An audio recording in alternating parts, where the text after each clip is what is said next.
Isso mostra que a gente realmente quer participar. A gente chamou e vocês vieram. Obrigada.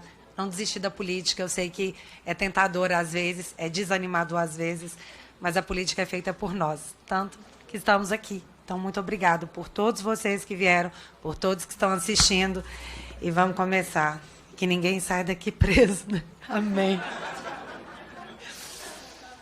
Seguinte, gente, eu escrevi tudo que eu tenho para falar. Primeiro, porque eu não queria perder a oportunidade de falar exatamente tudo que eu acho que precisava ser dito. Segundo, porque eu dosei bem as palavras, né? Não vou correr o risco de ser emocionada aqui. Eu vou começar agradecendo o Gustavo Gaia, presidente Gustavo Gaia, que eu tenho muito orgulho de chamar de presidente Gustavo Gaia dessa comissão. Parabéns por tudo que você tem feito. Meu amigo, deputado Felipe, Carolina de Tone. Gente, eu vou citar o nome de todo mundo, não. Que bom, deputados, que vocês estão todos aqui, porque, igual a Ana Paula falou, a gente precisa de vocês. A gente sozinho, a gente, na verdade, se sente sozinho. Então, vocês têm que ser a cavalaria. Quem tem que ir na frente é vocês. E eu espero que vocês façam isso e vocês estão aqui, na cavalaria. Obrigada pela presença. Eu vou começar essa manifestação dizendo que eu estou com medo. E não é brincadeira, não. Realmente, eu estou com medo de falar qualquer coisa. Sim, Alexandre de Moraes, eu tenho medo de você. Você conseguiu. E isso é assustador. E eu nem estou brincando. Eu queria estar brincando, mas eu não estou. Porque o risco de você ser penalizado pelo que você diz e ser interpretado de uma forma diferente do que você realmente quis dizer é real. As pessoas caem em inquéritos, as pessoas são processadas, as pessoas são presas. Então, eu estou com medo. Mas se a gente fosse depender de pessoas com medo, o Brasil ainda seria colônia. Então, o mínimo que a gente pode ter aqui é coragem.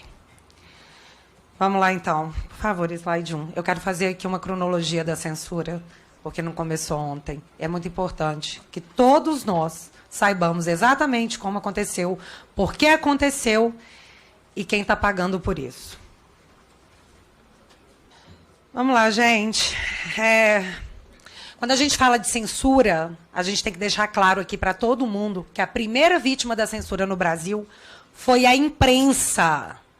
A primeira vítima foi a imprensa com essa matéria. O amigo do meu pai, da revista Cruzoé, do dia 11 de abril de 2019, onde a Cruzoé contava que teve acesso a um documento da Operação Lava Jato, onde o Marcelo Odebrecht revelava o codinome usado para se referir ao ministro Dias Toffoli na empreiteira, que era o amigo do meu pai, porque o amigo do meu pai era o Lula. Essa matéria foi censurada. Slide 2, por favor. No dia 15 de abril, o G1 já noticiava, e eu estou colocando matérias da grande mídia, que eu sei que tem gente de esquerda aqui, para não falar que eu estou falando fazendo fake news, é importante provar os fatos, porque as pessoas negam os fatos. No dia 15 de abril, o G1 noticiava que o STF estava censurando sites e estava mandando retirar matérias que ligavam Toffoli a Odebrecht. E ainda conta que o ministro Alexandre de Moraes, relator do inquérito, além de censurar, a matéria estipulou uma multa de R$100 mil e determinou que a Polícia Federal ouvissem os responsáveis pelo antagonista e pela Cruzoé. Isso não começou ano passado. E, assim, eu ainda nos dias de hoje, eu não entendo qual foi o crime cometido pela Cruzoé, tanto que a matéria foi descensurada, ela voltou para o ar porque, de fato, aquela informação era verdadeira. E é isso que a mídia tem que fazer. A mídia, ela tem que questionar, ela tem que investigar, porque do momento que a mídia para de fazer isso, ela vira publicidade. E não é para isso que a mídia tem imunidade. Ela tem imunidade para questionar e investigar, porque a mídia tem um poder absurdo. E todos nós sabemos disso. Eu mencionei isso para vocês porque, para mim, ele foi o marco zero. Foi ali que a censura começou. E esse inquérito é usado para censurar, que foi usado para censurar a Cruzoé, foi o inquérito das fake news que está no ar aí há mais de 4 anos.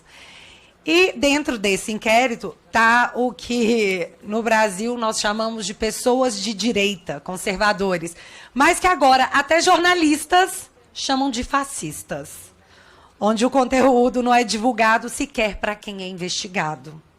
Você pode sofrer busca e apreensão, ser interrogado pela Polícia Federal, ser acusado por toda a mídia de um crime ao qual você não faz a menor ideia do que é acusado e ninguém te fala o fato específico. Ninguém se dá ao trabalho de contar para quem é acusado e investigado o que foi que aconteceu.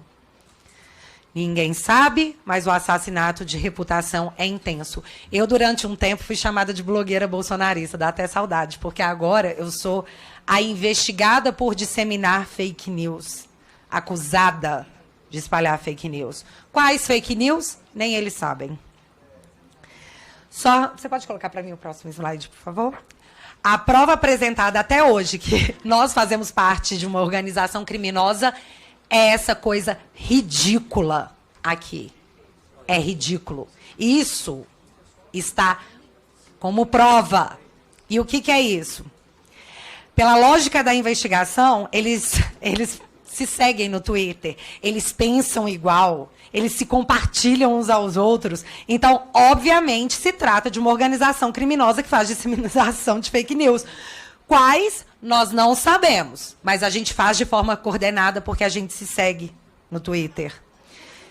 Isso aqui é uma prova que não foi contestada.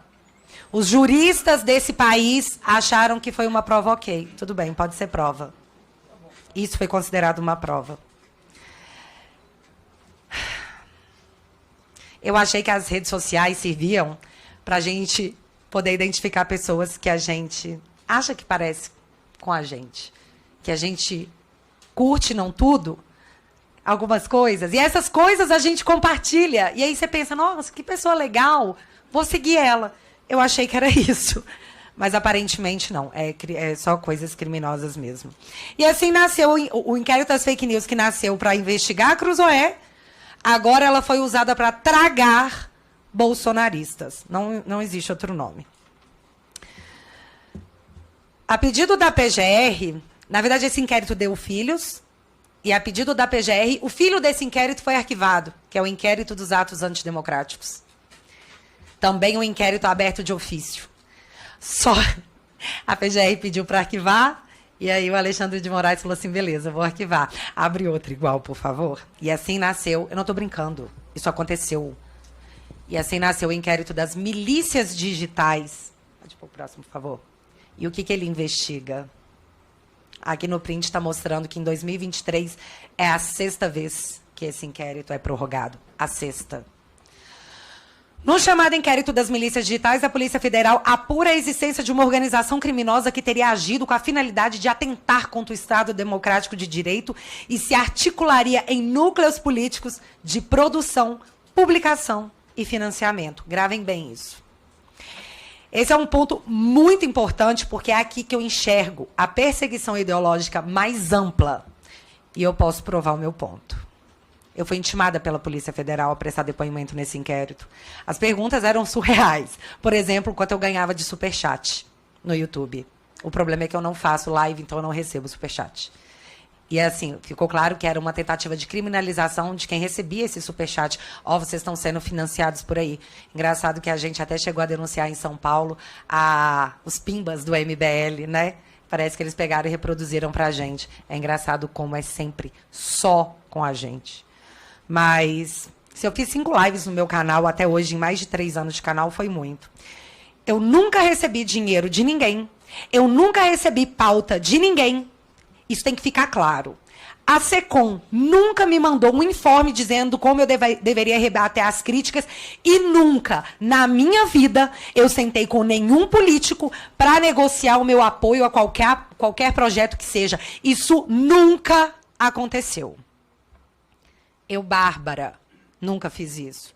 E eu sou investigada no inquérito das milícias digitais. Porém, agora eu posso, e na verdade eu preciso apontar quem faz. E não é de agora. Próximo print, por favor. Hã? É? Mensalinho do Twitter. Em 2018, estourava o que toda a mídia chamou de mensalinho do Twitter. Em 2018, galera. Onde empresas de um deputado do PT contratou influenciadores digitais para postarem conteúdos favoráveis a candidatos do partido. Como Gleisi Hoffmann, que que hoje é presidente do PT, como Luiz Marinho, que hoje é ministro do Trabalho, como Wellington Dias, que hoje é ministro de Desenvolvimento. Isso aconteceu. Você sabe quantos inquéritos foram abertos pelo STF para investigar essas pessoas? Nenhum. Sabe quantas buscas e apreensão essas pessoas sofreram? Nenhuma.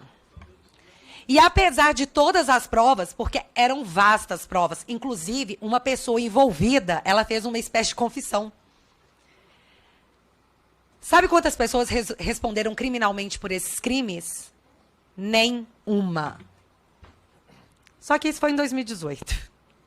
Já é um tempo distante, né? Vamos vir aqui para 2022? Próximo print, por favor. Milícia digital do PT ganha espaço no futuro governo e estreia muito mal. Essa matéria é de novembro do ano passado, para a gente não falar que é muito antiga. Levando em consideração que uma matéria da Folha de São Paulo foi utilizada para comprovar, mesmo sem apresentar uma única prova, disparos em massa que, teoricamente, mudaram o rumo das eleições e criaram um problema imenso para o governo Jair Bolsonaro durante todo o mandato, mas foi apresentada como prova, eu acho que a gente tem que dar o crédito aqui para uma matéria da Veja. Porque, diferente do que eles fazem com a gente, aqui tem prova. E aqui, deixa eu ver aqui, desculpa, gente. Matérias jornalísticas foram usadas para poder embasar decisões judiciais. Quem não lembra aí do Metrópolis e os empresários que tiveram uma conversa vazada, uma conversa privada vazada, e empresários sofreram busca e apreensão, tiveram bloqueio de bens e foram banidos das redes sociais. E fique claro, um desses empresários ousou postar um emoji. Ele não falou nada, ele postou um emoji. A justiça desse país considerou como prova, pegou esse material e promoveu esse avanço inacreditável em cima de empresários, onde tudo não passava de uma conversa privada de WhatsApp. Pois bem, aqui a matéria nos mostra de maneira objetiva alguns exemplos de como age a milícia digital do PT sem nenhum tipo de obstáculo jurídico. Próximo print, por favor. Esse é o deputado Janones. Aqui ele está contando que a SECOM enfiou 13 milhões de reais, período eleitoral, tá, galera? Enfiou 13 milhões de reais o dinheiro do povo da Paraná Pesquisas. Essa notícia é falsa. A própria matéria coloca embaixo. Irresponsável. A denúncia é infundada de que o Planalto gastou 13 milhões com o instituto que trabalha para o PL. Isso foi em período eleitoral. Nada foi feito. Judicialmente, nada foi feito. Tanto que não para, né? Está aí até hoje. Mas eu preciso abrir aspas para a matéria, porque eu não tenho coragem de colocar em palavras minhas. Porque eu posso ser acusada de fake news. Então, eu vou colocar nas palavras da Veja. A milícia digital petista atuou desde o início com método e organização. Muitas das fake news varreram as redes sociais com ataques ao candidato do PL, foram produzidas por uma equipe de jovens militantes sob a coordenação de Janones. A matéria-prima, além dos acontecimentos políticos do dia a dia, foi colhida em fóruns na chamada Dark Web, ambiente da internet onde é possível comprar e vender informações sigilosas e discutir assuntos, inclusive ilegais, sem deixar rastros. O passo seguinte da estratégia era mais simples. As estações eram transmitidas a grupos de transmissão, do qual faziam parte jornalistas acomodados ao PT, políticos famosos e influenciadores digitais, como Felipe Neto e Nath Finanças. Próximo print, por favor. Aqui, essa mocinha, eu vou abrir aspas de novo para o que ela fez. Era tudo encenação. A falsa eleitora de Jair Bolsonaro é, na verdade, a streamer Marina Mamed, de 32 anos, uma das parceiras de Janones na empreiteira eleitoral. Ela criou um perfil falso nas redes sociais para se apresentar como apoiadora do ex-capitão. Fecha aspas. E o que nós temos aqui? Eu preciso deixar isso bem claro. Organização, produção, disparo em massa, criação de perfis falsos, disseminação de fake news em pleno período eleitoral. Mas isso não é tudo que eles nos acusam de fazer? Só que isso Só que isso foi uma denúncia da Veja. E eu não vi ainda a Veja ser usada para embasar nenhum tipo de medida judicial. Mas a Folha já. A Folha já foi usada. Então vamos ver a matéria da Folha. Próximo print, por favor. De um passado super distante, conhecido como anteontem. Grupo de influenciadores pró-Lula repete tática bolsonarista nas redes. A matéria diz que, além de defenderem o governo nas redes, eles usam uma tática de contra-ataque que, em momentos de desgaste, eles pegam, então, um momento de desgaste e usam a tática. Usando mentiras contra a família do antecessor Jair Bolsonaro para poder desviar o foco. E, sim, eles dão exemplos. Olha só, tem materialidade. Um exemplo desses é um homem chamado Rony Telles, influenciador de esquerda, que pegou uma fala da Michelle Bolsonaro dizendo que os móveis que ela retirou eram seus, da sua casa. E postou dizendo que a Michelle falou assim, gente, os móveis que eu tirei do Alvorada eram meus, eram da minha casa. Foi o que ela falou. E olha como ele reproduziu no Twitter, abre aspas. Michelle diz que móveis projetados por Oscar e Ana Niemeyer tirados do Alvorada eram seus e criticam Lula. E aí, quando ele foi questionado pela Folha de São Paulo, que foi atrás para perguntar, ele respondeu que era só uma brincadeirinha, que o Twitter era um lugar para coisas mais ácidas, mais sátiras, era brincadeirinha. Eu não estou brincando. Foi o que o senhor Rony Telles falou. Isso está na matéria. Mas o influenciador na matéria afirma que tem contato com a SECOM e que, sim, recebe material do governo, coisa que nós nunca fizemos. É importante vocês gravarem essa informação, porque eu já vou mostrar o porquê. No outro momento da matéria, a Folha mostra o influenciador de esquerda Thiago Reis, que eu acredito que muitos conheçam, que publicou que a ex-primeira-dama, quando estava todo mundo falando sobre a Janja, tá lá em Portugal comprando uma gravata caríssima, o que para mim é problema dela. Eu não tô nem aí se a Janja compra 50 gravatas de 1 milhão. Se for com o dinheiro dela, o problema é dela. O que eu achei ruim é que não bate muito com o discurso do esposo dela, o atual presidente da República, que diz que a classe média ostenta um padrão acima do necessário e que não precisa de ter 2 televisões. E aí você vai lá e compra uma gravata caríssima numa empresa de luxo. Para mim, é incoerente.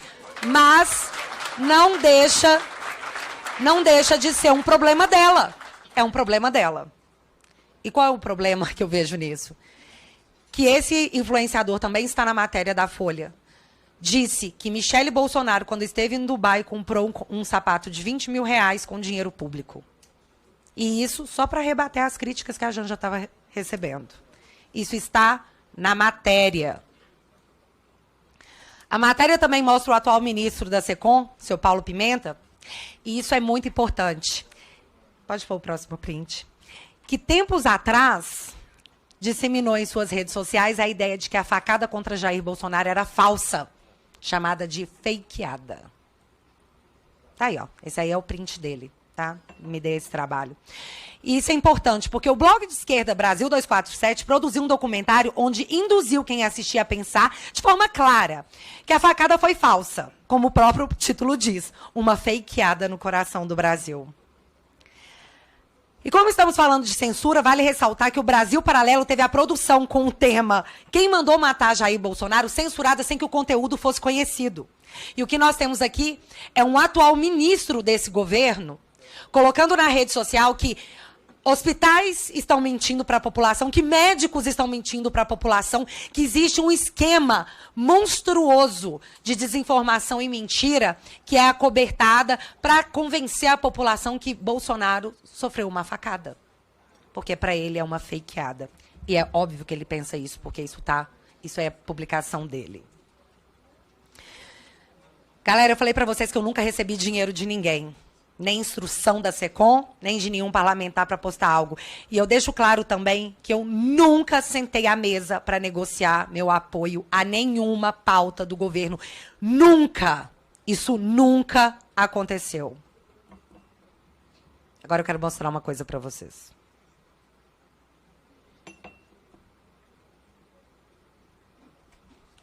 Vamos prestar atenção, por favor, porque é muito importante. Esse áudio que eu vou mostrar aqui é de um dos maiores influenciadores da esquerda, o senhor Thiago dos Reis. Ele não foi vazado, não, tá? Ninguém filmou ele escondido. Foi um desabafo que ele mesmo fez no YouTube. Obrigada, seu Thiago.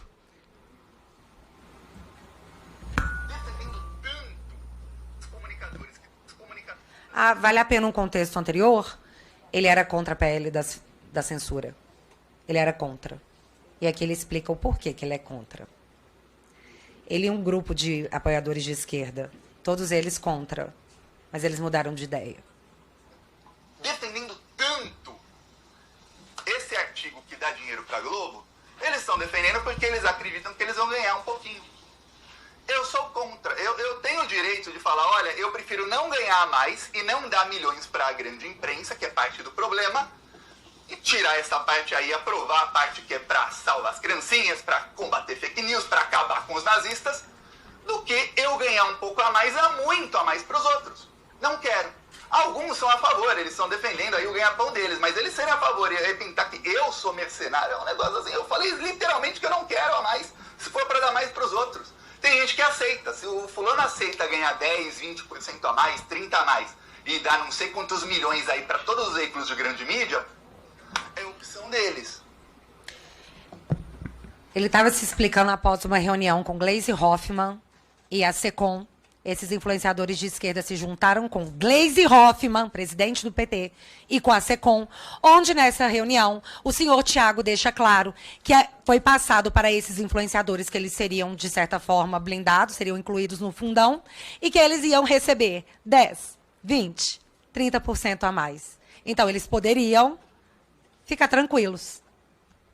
Eu nunca me sentei à mesa para negociar o meu apoio. Mas essas pessoas, após essa reunião com a presidente do PT, após essa reunião com a SECOM, mudaram de ideia e passaram a aprovar o projeto. O problema deles foi resolvido. Esse vídeo está público no canal dessa pessoa. Vocês podem ir lá e conferir. Agora eu pergunto para vocês. Se sou eu falando isso, se tem uma gravação minha falando isso, que após conversar com Felipe Barros, com Gustavo Gaia, com Bolsonaro, com Eduardo Bolsonaro, com Marcon, com qualquer um, que, eu conversei com os deputados, eles falaram que eu vou ganhar até 30% a mais, então agora eu sou a favor. O que vocês acham que ia acontecer? Isso é muito sério. Isso é muito sério, gente.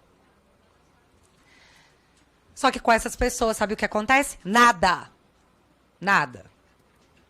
E eis um ponto importante dessa pequena explanação de fatos, porque se os dois lados, supostamente, aqui vamos falar aqui, vamos tentar ser igualitário.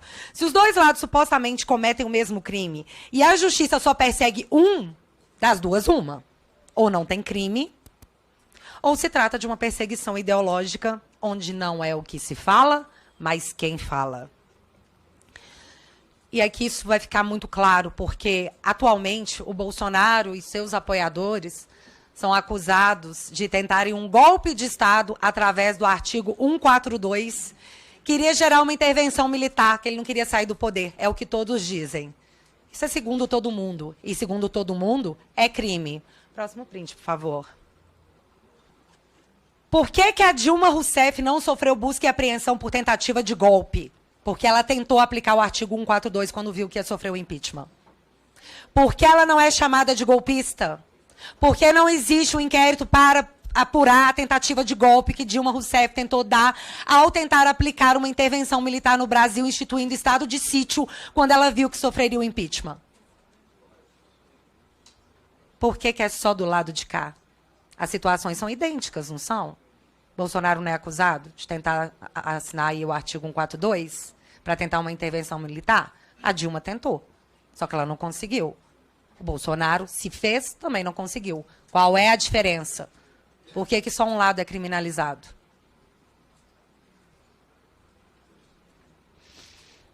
Falando em lei, somente em abril de 2023 eu fui tomar conhecimento do porquê eu fui jogada em um inquérito do TSE em 2021. E eu tive toda a minha remuneração retida pelo Estado com a alegação de se investigar o meu crime. Como o sigilo caiu, eu posso mostrar para vocês agora do que eu sou acusada quase 2 anos depois. Tem 2 anos que eu sou punida sem jamais ter sido julgada. Pode pôr o próximo print, por favor.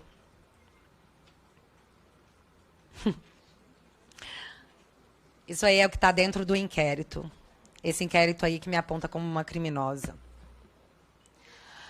Agora, no Pingos dos Is, Bolsonaro e Felipe Barros mostraram relatórios do próprio TSE que confirma que o hacker teve acesso por meses ao sistema do TSE, e inclusive acesso à fonte do sistema eleitoral, onde podem ocorrer a programação para fraude. Laudo do próprio TSE, que hoje jura ser intransponível. Espera aí.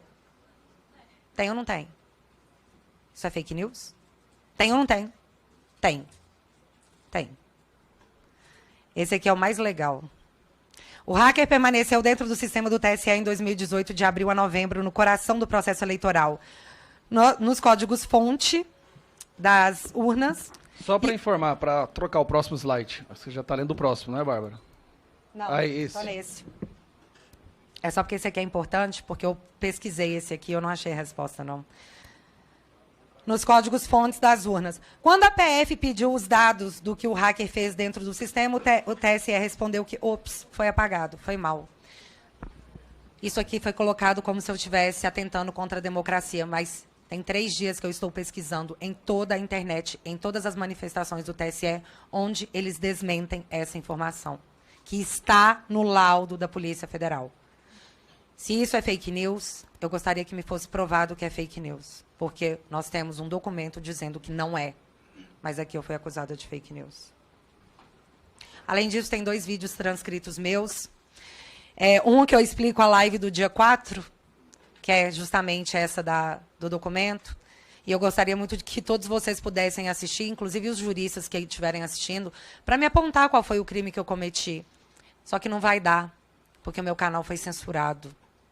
Meu canal está censurado desde o dia 8 de fevereiro, e nós estamos em maio.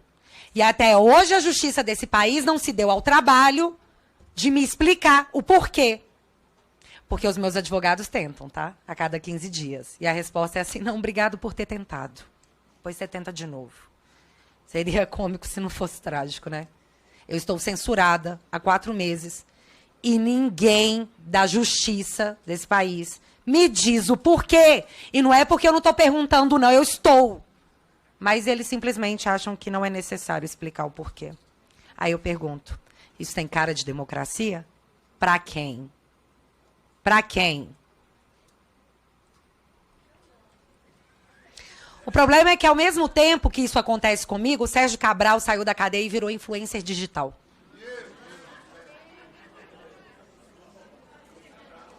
O cara pegou 400 anos de cadeia por corrupção e teve todas as suas sentenças anuladas e hoje ele é influenciador digital. Ele fez um videozinho gravando super feliz que ele tem 20 mil seguidores. 20 mil pessoas estão batendo palma para esse influenciador. E aí eles me juraram que todas as perseguições que estamos sofrendo são em nome da democracia. Todo mundo calmo, eu estou fazendo isso em nome da democracia. Uma democracia não permitiria o que aconteceu com o Telegram. Nunca. E quem se manifestou contra o PL 2630, que é tão errático, tão problemático, até a Folha se manifestou? Pode pôr o próximo print, por favor. O negócio é tão errado que até a Folha teve que aparecer para dizer que, opa, esse PL aí dá margem para criar quase um soviete, né? Ela não colocou isso, mas é exatamente isso. E isso é apenas um aspecto muito pequeno do quão problemático é esse PL. Tá? Não é para proteger as crianças. Não é para tornar a internet um ambiente mais seguro. Porque se fosse, por que a remuneração da mídia ia estar inserida nesse projeto? O que isso tem a ver com proteção das crianças? E aqui eu vou agradecer demais o senhor Tiago dos Reis de novo, porque é mais um áudio que eu tirei do canal dele. Prestem atenção. Por que a mídia está inserida nesse projeto? CNN vai estar lá, Menor vai estar lá comendo caviar. Aí vai ter o pessoal dessa mídia que está falindo, que também me atacaram muito. Eles vão estar lá comendo filé mignon e nós estaremos no chão. O que cair de migalha a gente pega. Eu não quero. Eu prefiro que não tenha jantar nenhum. Vamos focar em combater fake news. Não dá? Eu falei com deputados, falaram, mas tinha que ter isso para passar o projeto de lei. Eu falei, tinha que ter isso para passar o projeto de lei. O Tiago se manifesta, diz, poxa, tira isso. Para que você quer um PL da Globo? Eles chamam de PL da Globo. E ele fala assim, pô, não dá para tirar, porque sem isso o projeto não passa. Ah, não, mas aí a pergunta é muito mais interessante do que essa. Por que não passaria? Por que não passaria se tirasse? Não é para proteger as crianças? Não é para tornar a internet um ambiente mais seguro? Aqui, os deputados de esquerda disseram para essa pessoa que se tirar a remuneração da mídia, o projeto não passa. Isso significa que a mídia só está apoiando esse projeto porque ela será bem remunerada por isso? Isso significa que não se trata de proteção às crianças, não se trata de ambiente seguro, e sim de controle? E a mídia está apoiando isso porque ela vai levar uma bolada muito grande? Isso tem cara de democracia para algum dos senhores, das senhoras? Mas eles estão falando que é tudo em nome da democracia. O Durov, que é o criador do Telegram, para quem não sabe, ele criou o Telegram para fugir de ditaduras. Ele criou isso para criar um ambiente seguro para as pessoas se expressarem na Rússia. O Durov, o dono do Telegram, ele é perseguido pelo Putin. Você acha que ele está olhando para a gente como? Você acha que eles estão preocupados com o Brasil? De falar assim, oh, meu Deus, tem um ditador lá. Ele lida com o Putin, galera. O que ele vai fazer é não fazer. Se aqui não pode ter uma democracia e o meu trabalho foi para se gerar um refúgio para ditaduras, estou fora. E não é só o Telegram que vai sair. Vai vendo. Eu quero ver o que vai ser um dia de Brasil quando a gente acordar e o Google estiver fora do ar. Aí a gente vai ver o que é mais importante. É o Brasil funcionar ou se é um ambiente democrático que a justiça quer impor. Ou a mídia, né? Vale ressaltar que esse PL 2630 no Senado tem a relatoria do senhor Ângelo Coronel, que foi até a Rússia pegar as melhores práticas de como se combater fake news. Na Rússia. Próximo cliente, por favor. Nós estamos assistindo aqui, eu vi até que o filho do Noblar, estava aqui, é Guga Noblar, né? Já foi? Essa matéria é do pai dele, o senhor Noblar, onde ele está dizendo, ele está deixando de forma bem clara, que o Anderson Torres e o Cid vão ficar presos até cantarem. Ou seja, até fazer uma delação. E que como eles estão com cara de que não vão fazer delação, eles vão ficar presos muito tempo. Pode ir para o próximo. O problema é que a gente tem uma matéria aqui do Poder 360, onde o ministro da Suprema Corte, Gilmar Mendes, diz que quem pratica a prisão para forçar uma delação está praticando tortura. Quem falou isso foi o Gilmar Mendes. E nós temos a mídia escancarando para todo mundo que Anderson Torres e Cid ficaram presos até fazerem uma delação. Pergunto, a justiça desse Brasil está cometendo tortura? Segundo o Gilmar Mendes, está.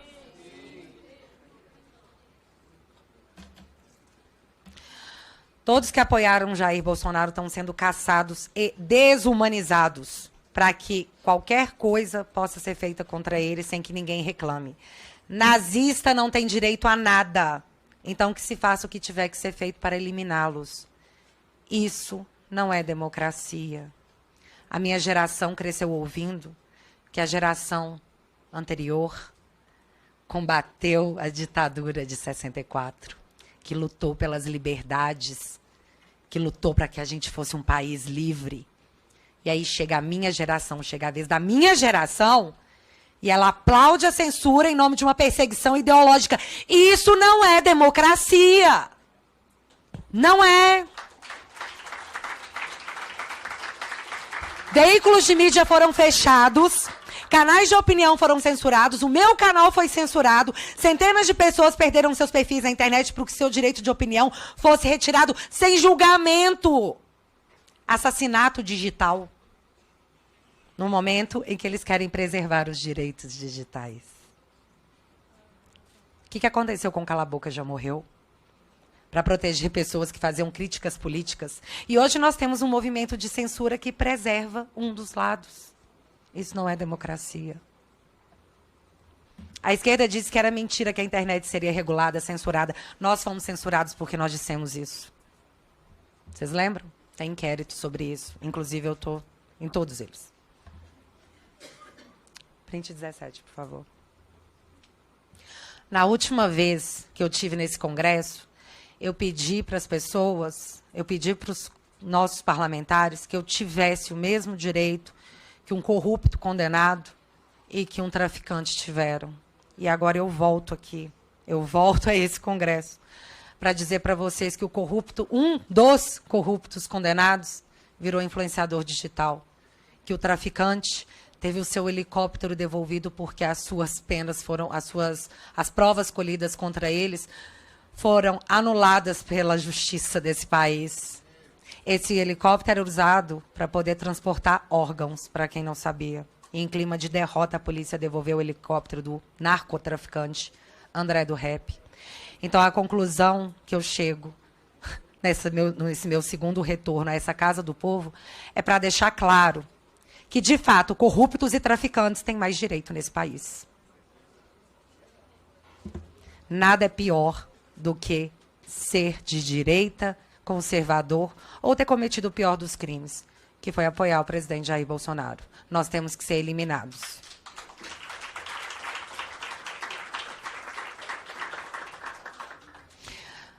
Nós somos milícias fascistas, estou terminando, tá, gente? Nós somos milícias fascistas e nazistas. Isso é repetido à exaustão por autoridades, ministros, deputados, influenciadores, na intenção de nos anular como seres humanos, o que é a pior forma de censura. Pode pôr o print, por favor? Próximo print. Quero deixar claro para vocês uma coisa. Isso aqui é nazismo. Isso aqui é nazismo. Quando alguém se apropria do pior episódio da história da humanidade para atacar o seu opositor de forma ideológica, a ponto de tentar desumanizá-lo apenas para se ganhar uma disputa ideológica política, o que é nojento, chamando essas pessoas de nazistas, vocês estão anulando a gravidade do que foi esse crime aqui.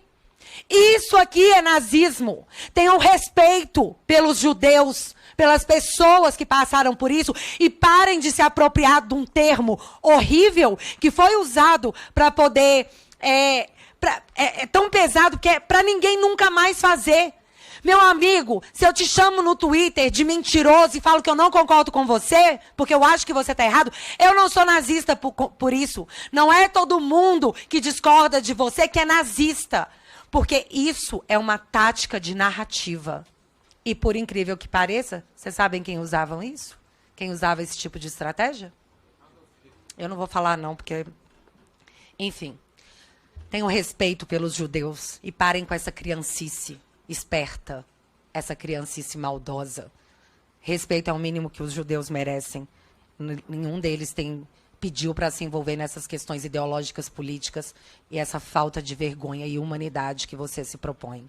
Parem de minimizar o termo nazista, por respeito à história.